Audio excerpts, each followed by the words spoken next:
What is what will always be. Don't resist. Lay down beside him. Lay down, you're fighting. His strength is boundless, mighty and holy, divine.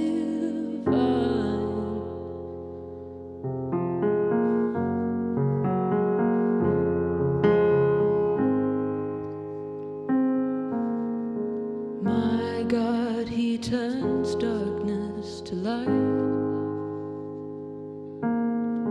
My God, he turns darkness to light.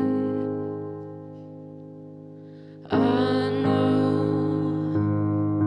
that there's pain, but aching shall pass. His love shall remain and reign upon high. He hears your crying. He'll bind up your sutures, and you'll know in time that his love is boundless, mighty and holy, divine.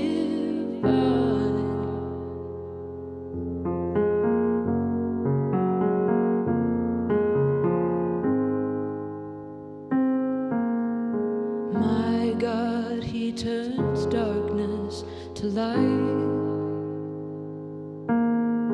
My God, he turns darkness to light.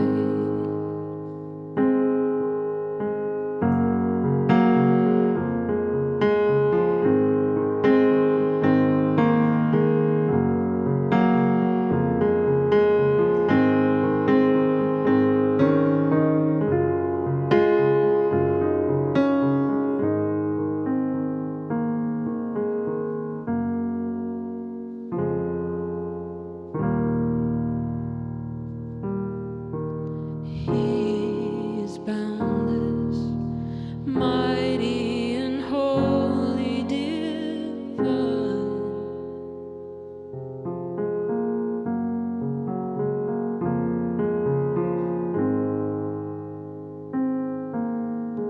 My God, he turns darkness to light. My God, he turns darkness to light.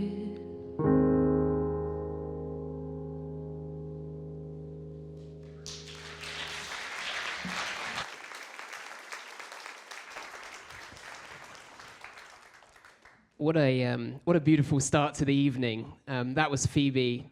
She's part of our church here, and you may not know, but Phoebe actually wrote that song for this evening. Once she heard that we were going to do an evening and speak about the deep question of suffering, Phoebe is a singer-songwriter and wrote it for tonight. And I just thought, what a beautiful way to just, I guess, to tune our hearts and our minds a little bit. And I don't know what your weekend has looked like so far. It might have been wonderful and peaceful, or it might have been chaotic and hassled, but a beautiful way and a good way to start the night. I want to welcome you. My name is Ben, and I'm one of the pastors here at Freedom Church. And firstly, I want to say thank you. Thank you for spending your Saturday night talking about suffering, because it's not always an easy sell, is it? But I appreciate you guys coming tonight, and to me it reflects and shows that I think we're in a cultural moment where there is a real hunger to talk about the real and deep questions of life. I think superficiality has had its time, and all of us at the moment are probably looking around our world and our communities, and even maybe in our personal lives, and we want to know what's going on. We want to know what is true and what is real.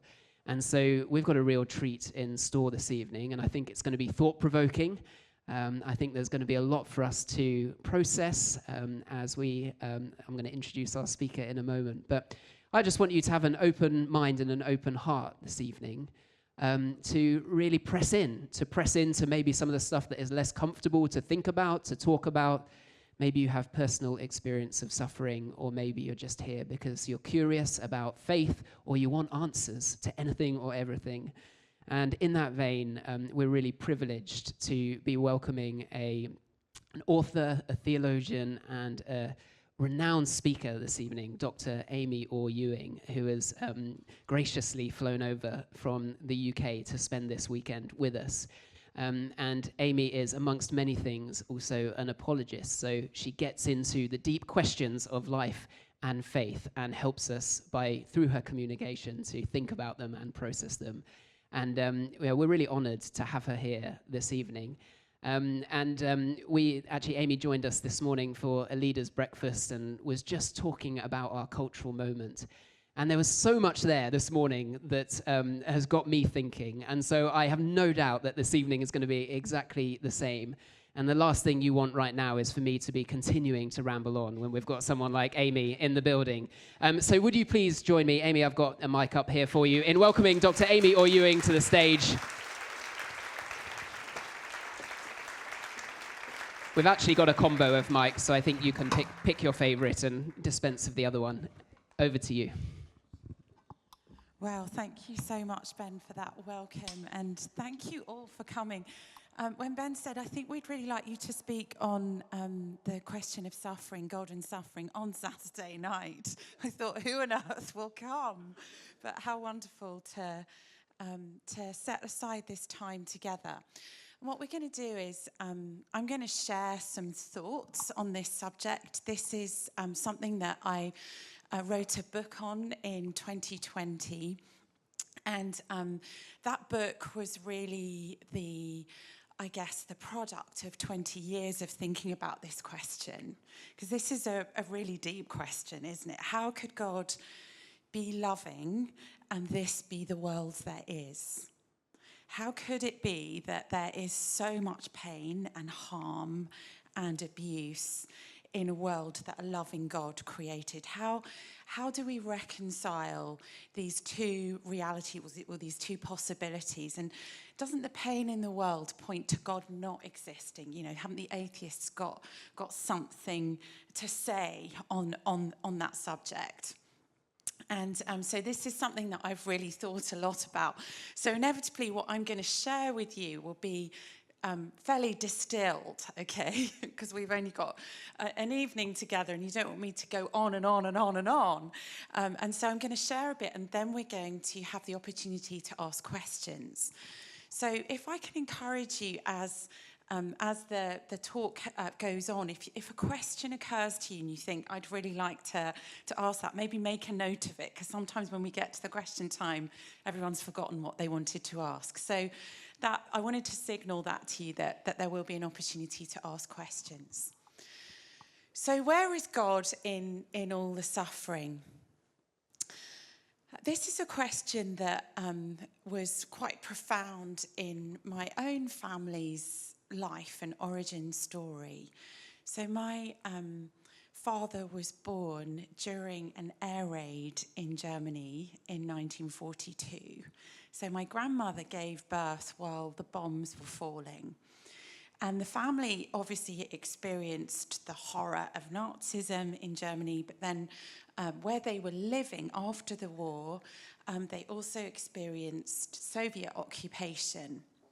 And in 1948, ended up being able to escape, partly because my grandfather was a scientist, and come to the UK with just the clothes they were standing up in and rebuild their lives from absolutely nothing and experience being German refugees in post-war Britain, which entailed all sorts of other experiences.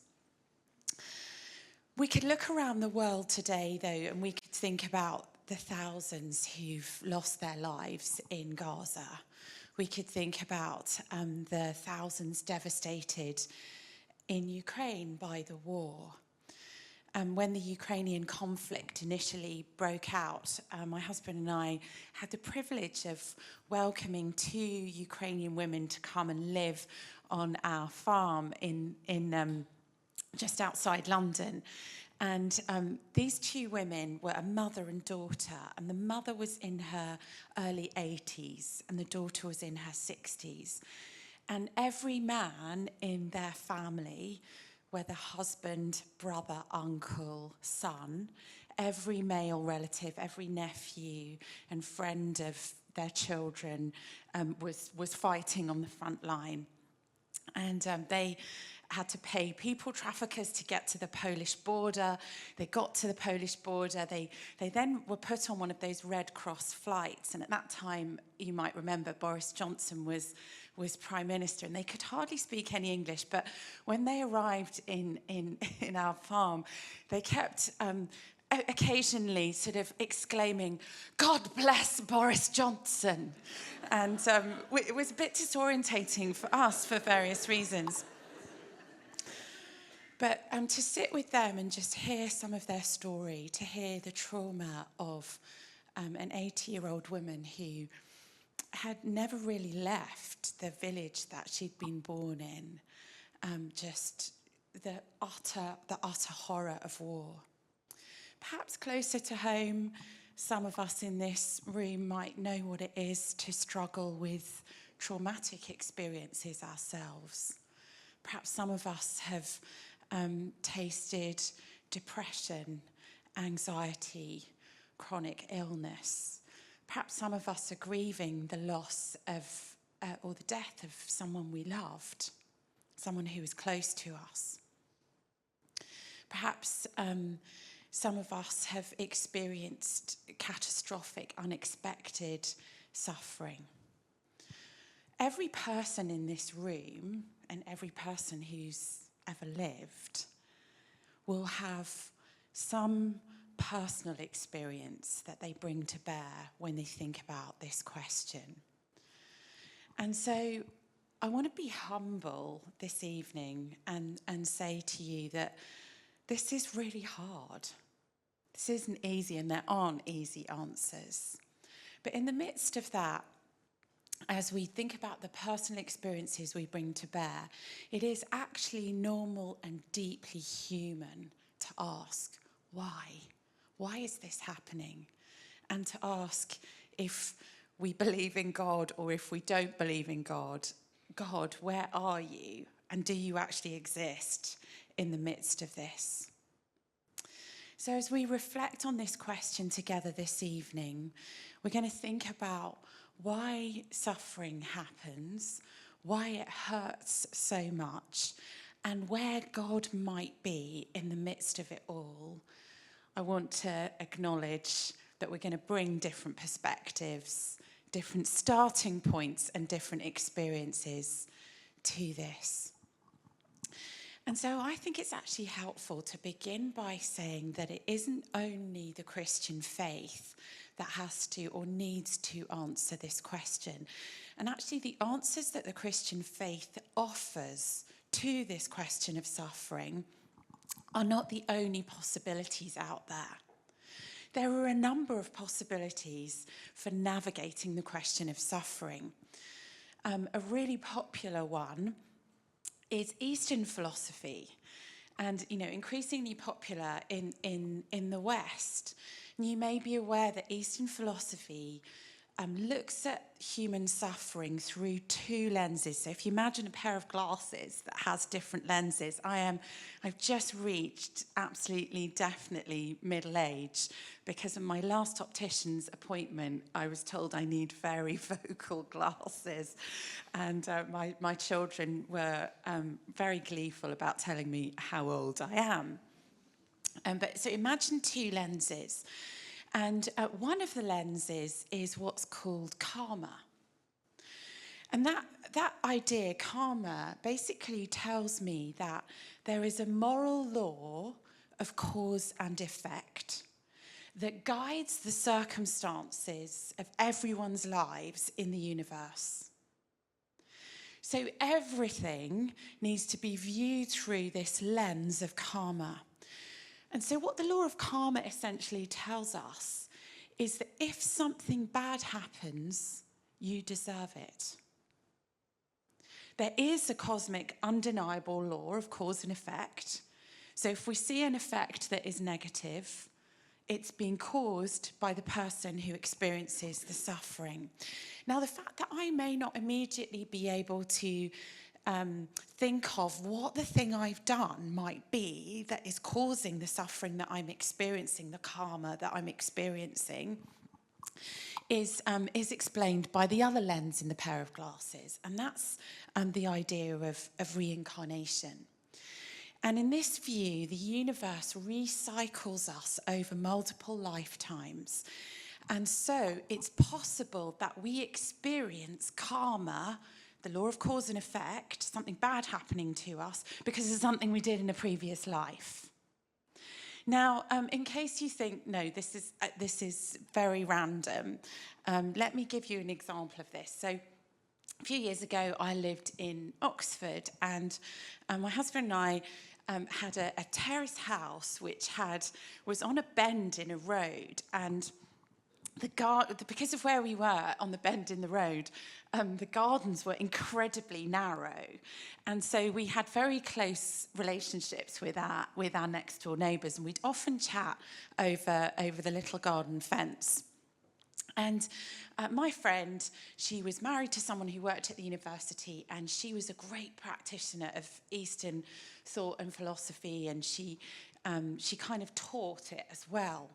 And I remember her telling me that she believed that she had been, in a previous life, she'd been in the French Resistance, and that she had failed to pass on a particular message during the war. And because of that, that's why she had such chronic back pain in this life. She believed karma was running its course. Now, it struck me in that conversation with a really intelligent person that karma does not love. Karma doesn't love you in your suffering. You just get what you deserve. Suffering is inflicted on you by a faceless system of law, and you're actually really quite paralyzed. You don't know what you can do to get out of it, but you just know you deserve it. Now, within another sort of Eastern framework of thinking about suffering, which is Buddhism, the Buddha thought and taught a lot about suffering. And he basically taught his followers that the way to process suffering was detachment. He felt that all suffering could basically be boiled down to the sense that it's your entanglement with things and people and this world that causes you to feel the pain that you feel when you suffer. And so the answer is to detach from this world. And famously, the Buddha left his wife on the night that she gave birth to their son and left the palace and followed a life of pursuing what he called enlightenment, but it was through detachment from any emotional bonds and detachment from the physical world. So Eastern thought offers explanation for why we suffer. We deserve it, and there's this law of karma, which just gives us the sentence we deserve. And there's this reincarnation thing, and it offers us the possibility of a way of coping and processing suffering, and that's detachment in the pursuit of enlightenment. A second really popular way of thinking about suffering in the world is the idea of fate. The idea that things are kind of fated in advance. And the most popular iteration of this, the most popular kind of version of this idea of fate is one of the big world religions called Islam. And Islam basically teaches that there is one God, and that one God is absolutely and directly in control of every aspect of the universe. And that essentially there's really only one will in the universe, and that is God's will. And that's why the phrase, inshallah, God willing, is so important. So a few years ago, a friend described to me his experience of working in the Middle East. And he was helping in the leadership development of the police service of a particular Middle Eastern country, and trying to help build up capacity and leadership capacity in this place. And so one of the things that they did was a sort of survival exercise. And you might have done a version of this at school, probably not quite such a brutal version. But they took over a disused hotel in this particular city, and they filled the swimming pool with water. And what they were going to do, my friend explained the whole exercise that was going to be gone through to all the people that were being trained, was that every person was going to, fully clothed with their kind of pack on, be pushed into the swimming pool, and they needed to tread water for whatever it was, 1 or 2 minutes, and then get out. And that was, that was the survival exercise. Don't know if any of you remember doing that at school or something close to it. And the water kind of lapping at your nose. Anyway, so the first 2 recruits are given a bit of a shove into the pool, and they seem to have understood what the instructions were. And one of them is, following the instructions, but the other sinks like a stone to the bottom of the pool. So my friend said, we were sort of panicking, and he said, I jumped in and I got the guy's pack off, and I got him to the surface of the water. Then we got him out of the water, and we kind of gave it a bit of welly to on the back, and a bit of water came out, and he was breathing and he was fine. And we shouted at him, "Why didn't you swim?" And the guy shrugged his shoulders and said, "Inshallah, if it was God's will I live, then I would live. If it was God's will I die, then I would die. Clearly, it was God's will I live since you rescued me." And my friend said it struck him so deeply and profoundly what a different way of looking at the world that would be. So within this view of fatalism, if good and evil exist, if bad things happen to good people, whatever happens must be connected to the explanation that God willed it, because there's only one will in the universe. Now, I've had the opportunity to do a bit of comparative religion study, and to study the Hadith and study the Quran. And Muhammad himself was actually asked this question about good and evil, and whether, if evil exists, that means that evil is part of God's will.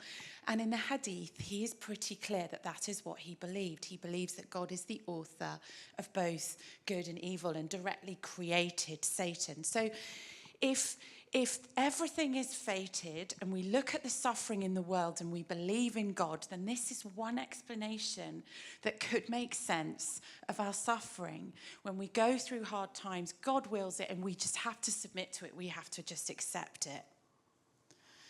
Third possibility in our world, different possibilities offered by what we might call naturalism or materialism.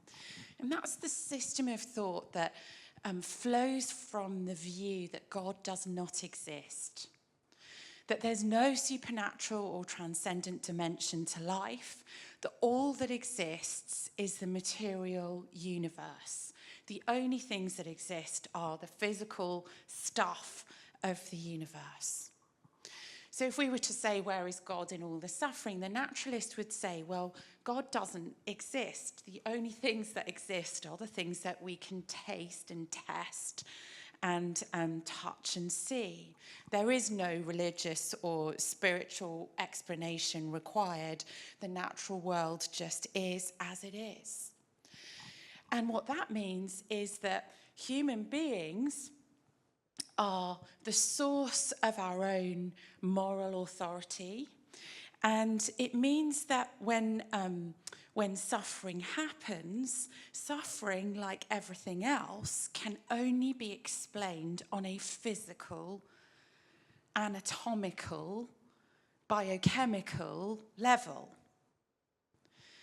So the physical biochemical world is all that exists. So the kind of pain that we experience isn't metaphysical. It doesn't have a spiritual dimension.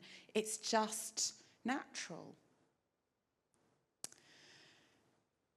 Now, There are different dimensions to this. Richard Dawkins famously said in a radio interview, we don't need God, we just supply our own basis for ethics. Like all kind of moral intuition as well is derived from physics and chemistry and ultimately from human beings.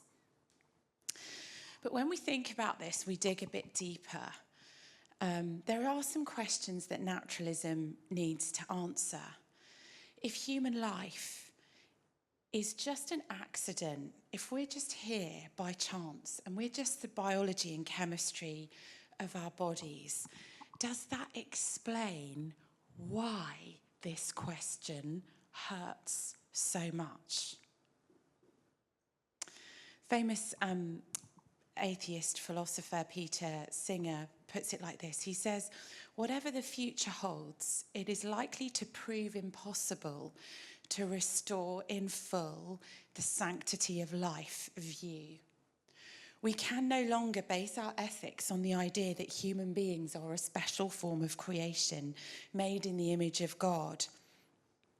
Our better understanding of our own nature has bridged the gulf that was once thought to lie between ourselves and other species.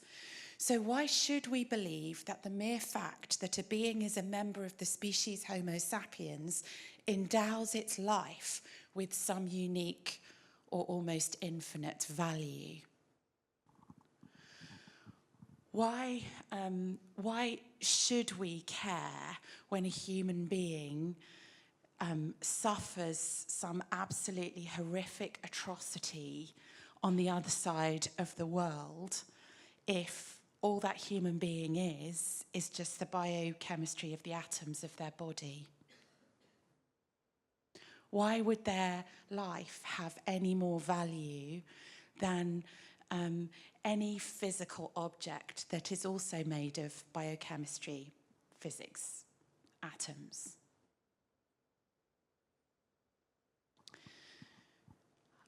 I think the question tonight, even the question that we're asking, where is God in all the suffering, implies that suffering does matter and it does hurt at more than a physical level. And that makes sense if human beings and our lives do have some sort of value that is more than just the sum of the chemistry of the atoms of our bodies. A few years ago, I was giving some public lectures about the Christian faith at a university in Britain, and the organisers lots of them were students. They'd taken the town hall of this city, and the idea was that people could come and hear something about the Christian faith and then ask their questions, a bit like we're doing tonight. But this being students, it was quite a lot rowdier. And the vast majority of young people didn't have a faith background and had quite a sort of animated level of rage against religion. And at the end of one of the sessions, we'd had this Q&A and it'd been really rowdy, really fun. And I found myself surrounded by a group of young people who were really, really angry about all kinds of things. They were angry about things that have been done in the name of religion. They were angry about all sorts of injustices in this world from history, but also the present day. And they felt that as a representative of the Christian faith, that I was a good sort of target for that anger. So in the midst of this conversation, I found myself listening to that rage, and I described it as like being drenched in a bucket of rage. It was like you could feel the anger rippling in the air. And as we were talking back and forth, I found myself thinking I was in the process of reflecting on some of these thoughts, and I found myself asking these young people, if you say that God does not exist, and that does seem to be what you're saying, I'm hearing a lot of rage about the abuses and harms and darkness of this world. But my question is, can your worldview account for your rage? Like, if all you are and all I am is a basket of atoms, here by chance for no purpose, just nothing more than the biochemistry of you or me, why would any of this matter as much as it clearly does to you? And why would the enslavement of millions of baskets of atoms in history matter enough for you to express the kind of rage you're expressing today? Why would harming blobs of atoms in history hurt you today? And I found myself saying, I don't think your worldview that God does not exist can warrant your rage about injustice, harm, evil, and suffering in this world, but I think mine can. You see, if it's true that we're not just a basket of atoms, that to be a human being is to be unimaginably loved by the creator of the world. To be a human being is to have been created in his image.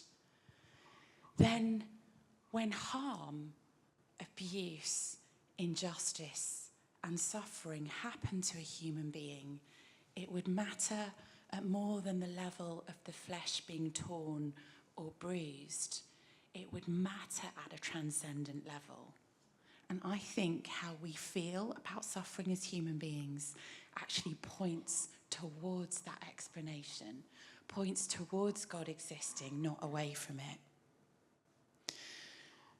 So here's how Christians have thought about this question of God and suffering. We've thought about Eastern thought, we've thought about fatalism or Islam, we've thought about materialism. The book of Genesis, the first book in the Bible, and Genesis just means beginnings. It's about origins. And it says this extraordinary phrase, God created humankind in his image. In the image of God, he created them, male and female. He created them. So right at the beginning of the Bible, God is saying that human beings, male and female, carry the image of the Creator. And that means lots of different things. But here's one of the things it means. If the God of the Bible is described as being love and having the capacity to love, to be human, to be created in his image, is to be a creature for whom love is a possibility. Now, one of the things about love, for true love to exist, is that it can't be coerced. I grew up in a city called Birmingham between the ages of 9 and 16. And when I was 15, I met a girl, a friend who was also 15, who found herself in a really, really difficult situation. She discovered, quite out of the blue to her, she discovered that her parents, without telling her, had arranged a marriage for her, and that she was going to be flown to a different country, which was the country of her grandparents' origin, in the school holidays. And there was going to be a marriage that would take place, and then they were going to come back to this country. Now, my friend discovered this, and she was absolutely terrified, and I still remember the conversations with her about it. And she had really good reason to be afraid, because a few months earlier, her cousin had been in the same situation, and her cousin had decided to run. But she'd been tracked down by the relatives who'd lain in wait in a car, and when she crossed the road had knocked her down in the street, and witnesses had seen her be put in the car, and she hadn't been heard from since. So I remember, age 15, my 15-year-old friend saying to me these words: I want to live a life where I can experience love. And I don't think I can experience that if it's forced on me. So this is not a girl who had philosophical training. She just knew in her deepest intuition that for love to be possible, it needs to be freely offered and freely received. It cannot be coerced by another person. Now, friends actually helped her escape that situation. She lived in a safe house for a bit and then reconciled with her parents, and the forced marriage did not go ahead. But that conversation stayed with me. For love to be possible, it must be freely offered and freely received. So Genesis tells us that human beings are created in the image of God, that our lives have a transcendent source and value and dignity, but crucially and critically, we are capable, like the God who's made us, we have a capacity for love. Now, for love to be real, it can't be coerced or compelled. So for God to make a world within which love is possible, he makes a world within which those who have the capacity to love also have the possibility of freedom. And that is the world that Genesis describes, and I believe it's the world we live in, where people have the capacity to make decisions, and we have great potential as human beings to do wonderful things, to do loving things, to have and experience loving relationships. But we also have the capacity to withhold love, and we also have the ability to make choices that harm other people. So Genesis chapter 1 speaks about the creation. And then by Genesis chapter 3, you see choice and freedom actually being exercised. You see that freedom isn't theoretical, it's real. And the couple described, called Adam and Eve, are very much like us. They use their ability to choose to harm each other, God, and ultimately the creation as well. Genesis describes a world in which the impact of the choices that human beings make don't only impact them. The impact that of the choices we make actually impact the very fabric, the very environment of the planet. You know, before scientists were talking about climate change, Genesis had made a connection between human selfishness and our exercise of our choices and harm to the environment. There's a connection between the choices that we make and harm caused to other people, harm caused to animal life as well, and the entrance of death and disease into this world. So the Christian faith understands suffering, including death, disease, despair, and harm, as having come into this world as a direct result of our human exercise of moral choice. And we have that moral choice because we also have the capacity to love and do good. But what that means is that suffering is real at more than a physical level.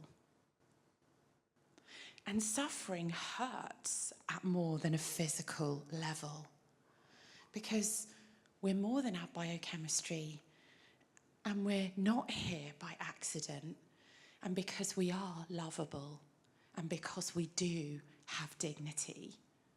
Our suffering matters at a transcendent level, because we're bearers of the image of a God who loves us.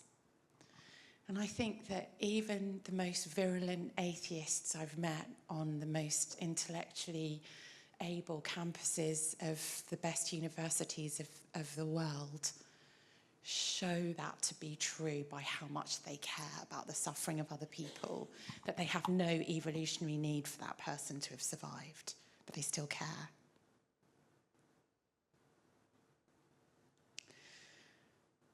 Okay, so here's a couple of other questions. All right, we may think, okay, the Christian explanation of the possibility of harm and a loving God, you know, if we think about what the alternatives are, it has some merit, but we're left with other questions. If a loving God existed, why wouldn't he intervene and stop utterly evil things being done to someone by someone? How could we hold to a view that there is a good God when terrible things happen and he appears to do absolutely nothing about it? Now, I told you we're going to ask hard questions tonight. Let me share a couple of things that I'm thinking about, examples. My grandmother, who I've already mentioned, was an extraordinary woman, a really gifted musician. And in other circumstances, she would have been a concert pianist, and actually her daughter, my aunt, went on to become a professional violinist. But my grandmother was a woman in her 30s living under Russian occupation and struggling just to survive. I remember as a teenager, you know how old people sometimes just say the most important thing as a throwaway comment? And I remember as a teenager, I rarely wore makeup, and I'd put some mascara on, and my grandmother noticed, and she was a wonderful woman, and she gave me a lovely compliment. And then she said this, "Oh my goodness, I remember, you know, back in the day when we were back there, every woman, old to young, in our community, every day, we would never wear makeup. In fact, we used to put flour on our faces and in our hair to make ourselves look like old ladies so that we wouldn't be raped."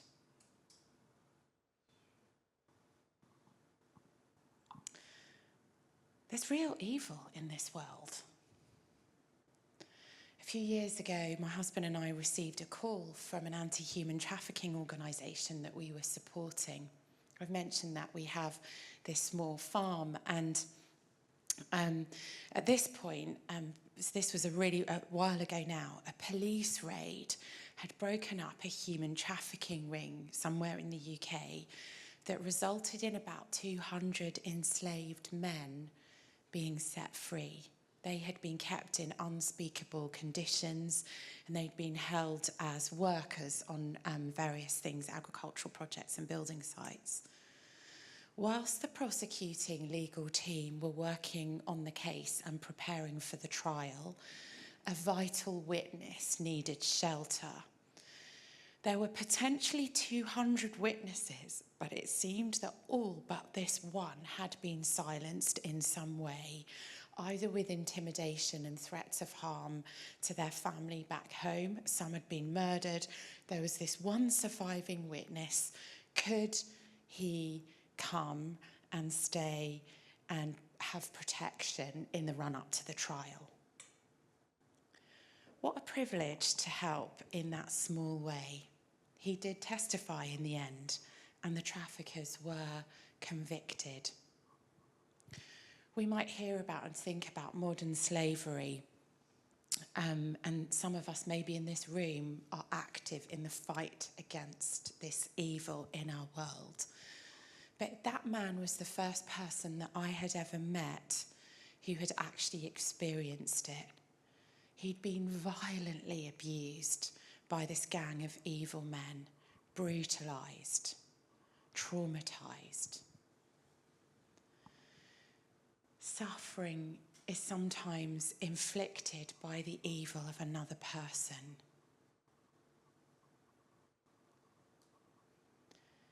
Here's my question before we think about why God might not have always intervened.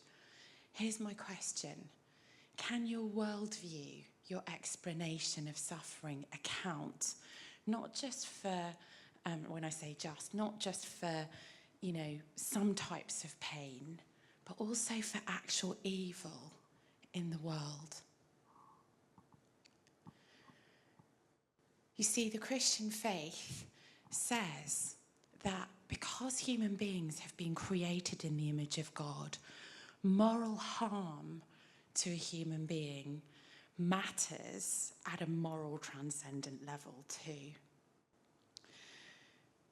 Back in the 1950s and 60s, Christianity was criticised for portraying God as too judgmental. But I've come to believe that the biblical account of a loving God who, because he is loving, actually judges moral evil and ultimately will hold perpetrators of abuse and moral evil to account as something really good and really positive. A few years ago, I was supporting a friend who had been horrifically abused as a child. Trigger warning, I'm not going to go into detail about what happened, but I am going to mention abuse. And she made the very difficult decision of going to the authorities to report this person to the police. And she had the extremely unusual experience of that being taken very seriously and actually a case being prepared against this perpetrator and this case going to trial. I will never forget supporting her from the public witness gallery of that Crown Court trial. And I can tell you that the love that I feel for and felt for her caused me to want judgment and justice for him. So part of the framework of how the Christian faith understands suffering and evil is that yes, human beings have the capacity to make decisions and actually inflict harm, violence, evil in this world. But evildoers will ultimately be held to account by a loving God who, because he is loving, will also judge. Every rapist, war criminal, domestic bully will face, if the Christian faith is true, ultimate justice.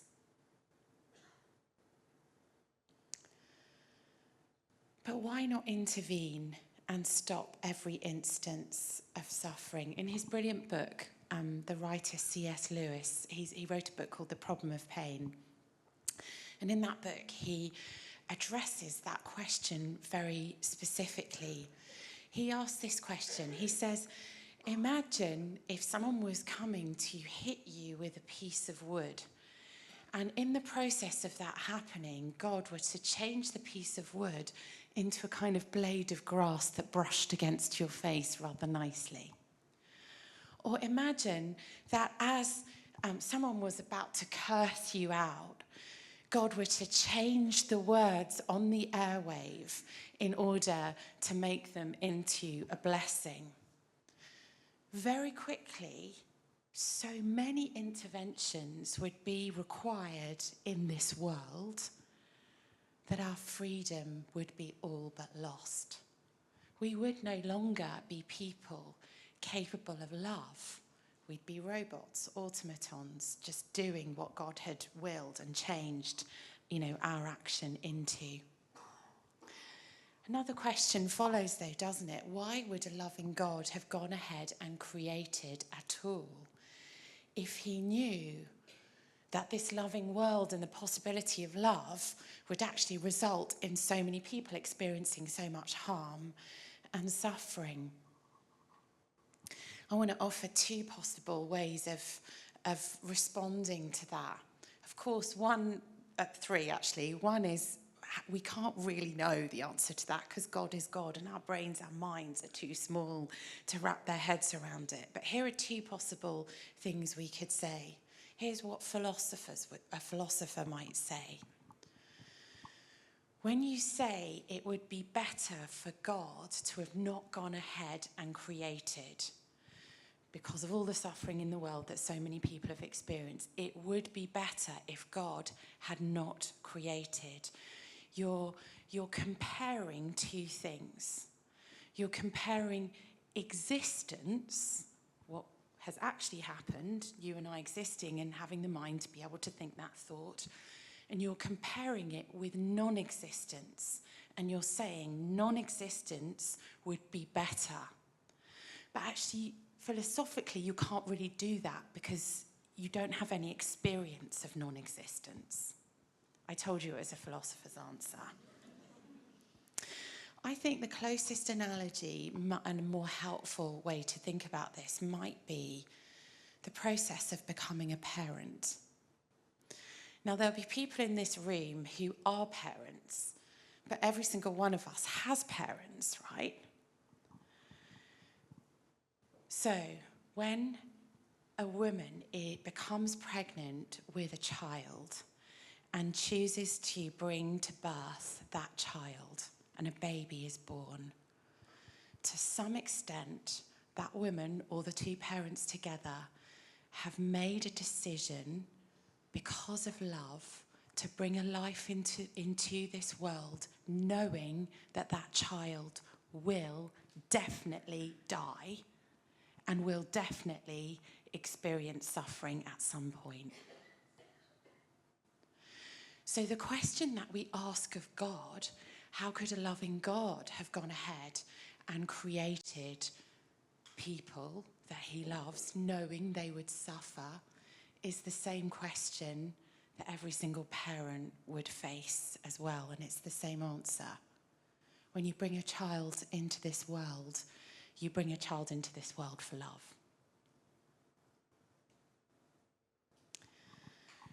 So the Christian faith gives us a framework to understand why suffering hurts as much as it does, why it matters as much as it does. But it doesn't just leave us with a framework or an explanation. You see, the message of the Bible is that God does not abandon us in our suffering. In fact, we're offered the presence of a living, loving God in the midst of our suffering.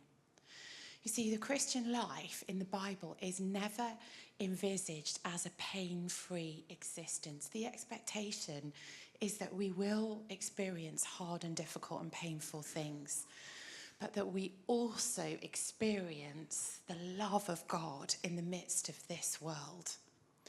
And we live with the hope of an eternal future that is depicted as so much love that God wipes the tears from our eyes. Any of you who are around young children, perhaps a niece or nephew or, a grandchild, and, that child cries and there's a big sort of fat blob of their tear and, it kind of rolls down the cheek and they look at you with just, shock or, fury, the toddler, and you see, and then you think about the tenderness of that image of wiping a tear. That's the intimacy that is depicted between God as our creator and us when we're with him in eternity. So much love and not a denial of our pain. And of course, in Jesus is God in human flesh, coming to us in human history, not observing our suffering from a distance, looking at us with pity or even compassion, but actually experiencing our suffering with us and for us. One of my favourite writers is a man called John Stott, and he wrote this. He said this: "I could never myself believe in God if it were not for the cross," so the crucifixion of Jesus. "The only God I believe in," he said, "is the one Nietzsche ridiculed as God on the cross." Nietzsche saw the Christian faith as weakness. "In the real world of pain, how could one worship a God who was immune to it?" Stott says, "I've entered many Buddhist temples in different Asian countries and stood respectfully before the statue of the Buddha. Legs crossed, arms folded, eyes closed, the ghost of a smile around his mouth, a remote look on his face, detached from the agonies of this world. But each time, after a while, I've had to turn away And in imagination, I've turned to that lonely, twisted, tortured figure on the cross. Nails through hands and feet, back lacerated, limbs wrenched, brow bleeding, mouth dry, intolerably thirsty and plunged into God-forsaken darkness. Stott says, that is the God for me. He laid aside his immunity to pain, entered our world of flesh and blood, tears and death, and suffered for us. The scandal of the Christian faith in the Greco-Roman world was the idea of a God. All godlike figures were, at the top of the pyramid, of a God who would willingly suffer and be demeaned and be weak for love of us. The promise of the Christian faith is the presence and experience of a loving God when we suffer, that we're not alone, and that our suffering has meaning. He draws close to us in our direst need and offers us eternal life, life after death with him. John's Gospel talks about a light shining in the darkness, and the darkness has not, shall not, cannot overcome it. That there is such a beautiful and powerful goodness in Jesus that confronts and ultimately holds to account the evil of this world. The possibility of love leaves open the possibility of suffering, but we're not left alone with just explanation that this is why things are as they are. In Jesus, God himself comes and demonstrates the love of God for us by suffering with us. Now, I find it fascinating that the image that a 33-year-old celibate Middle Eastern male chose to use to describe what it would be like to come to know that loving God, the image that 33-year-old or 30-year-old male chose was the image of birth. In John's Gospel, Jesus talks about entering the kingdom of God as being like being born all over again. Now, there are quite a few of us in this room, women, who've been through that process of birth. My first experience of birth was giving birth to twins. And I don't know what else to say to you other than it was horrific. It was like a visceral struggle with blood and guts and everything else in between. But one of the most unforgettable experiences of my life was going into the hospital with my husband, and so 2 people, and leaving as a family of 4. And, everything changes, and their life is so real. I couldn't deny that those 2 boys, they're now 19 and tower over me, that they are alive. And that's how Jesus describes what it means to come to know this God who is your creator, who made you in his image, who unimaginably has loved you since before you were born, who wants to be in connection and relationship with you, and loves you so much that he's willing to send his son into this suffering world, not remain immune from pain, but suffer for us and offer us forgiveness and offer us new life. New life is so real that it's like being born all over again. That's the heart of the Christian faith. That's where God is in our suffering. Thank you for listening.